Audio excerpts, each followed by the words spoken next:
Hey guys, welcome to this video where we are going to look at how to create the basic drum groove of this track. So in lo-fi hip-hop you really have simple drums, groovy drums, and you don't want to have too many main elements going on. So I have the drum rack where we created the snares and just added the kick and the hi-hat we created. I lowered the volume of the hi-hat because I felt like it was too loud at 0 dB. And I grouped the snare and drag and drop the processing behind it so the kick and hi-hat go unaffected by the delay and reverb.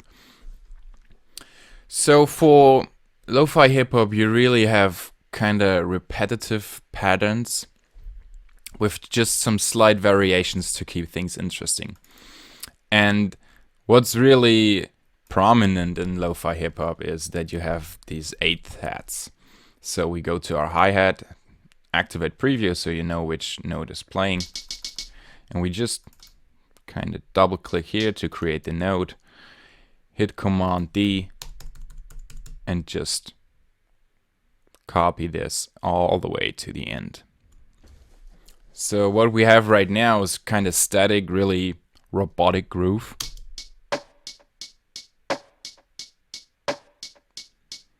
Which is not what we want, and that's why we selected the MPC8 groove in the groove pool here.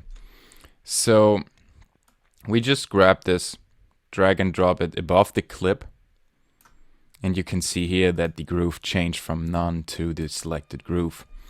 And what it does is it shifts the notes to the right.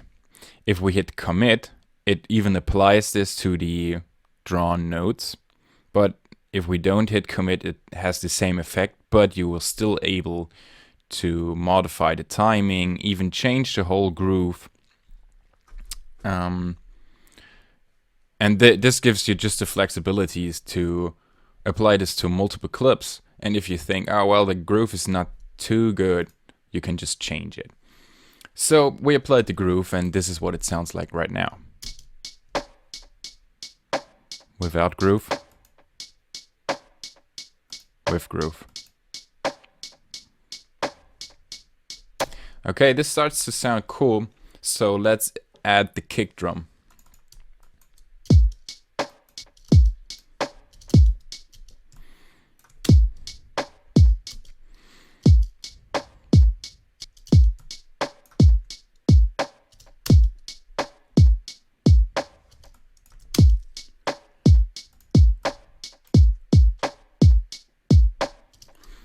So I like this pattern here, but I feel like we could make this more interesting. And I like to use what I call, and what maybe others call it, like ghost kicks and ghost notes.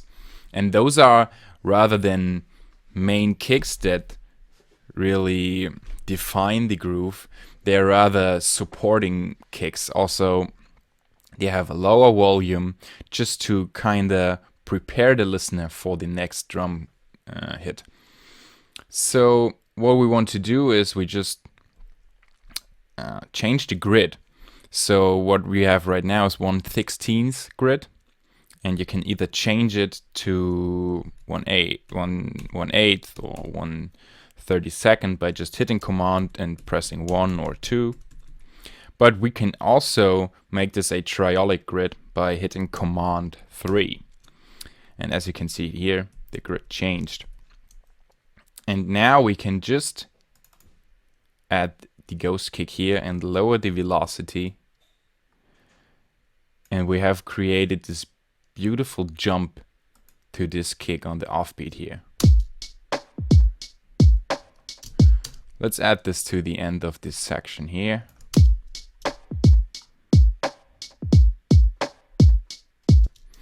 And even here.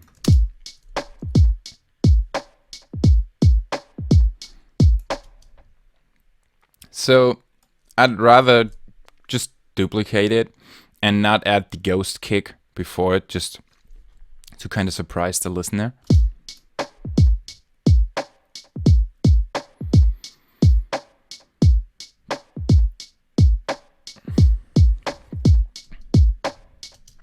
So I like this 4-bar loop, but to create even more variation and kind of surprise the listener even more, we can delete notes and do this by deleting this kick here. So you'd always expect, because the kick is coming on the one of each bar, that it's also coming after 4 bars, but if you delete it and leave it out, you kind of create tension. And you can even increase this tension by deleting like the hi-hats here.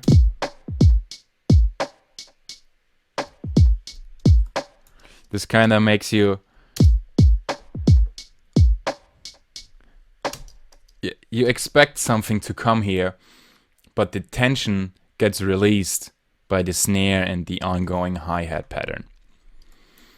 So to sum this up, in lo-fi hip-hop you have really, that's the backbone of your whole track. Really simplistic drums, really groovy. You just start with the hat, the snare, and the kick drum. You draw in a cool snare pattern, like with the layering shifted. Then you draw in the hi-hats, apply groove to it. You can also play with live hi-hats. You can even go further and modify the velocity. And then you can apply kick drums. I'd always go for some kind of ghost kicks, because this makes stuff interesting and kind of emphasize the kicks that are coming afterwards. And you want to have some kind of variation, some kind of tension going on even in the drums. In the next video, we're going to look at percussion loops for this track.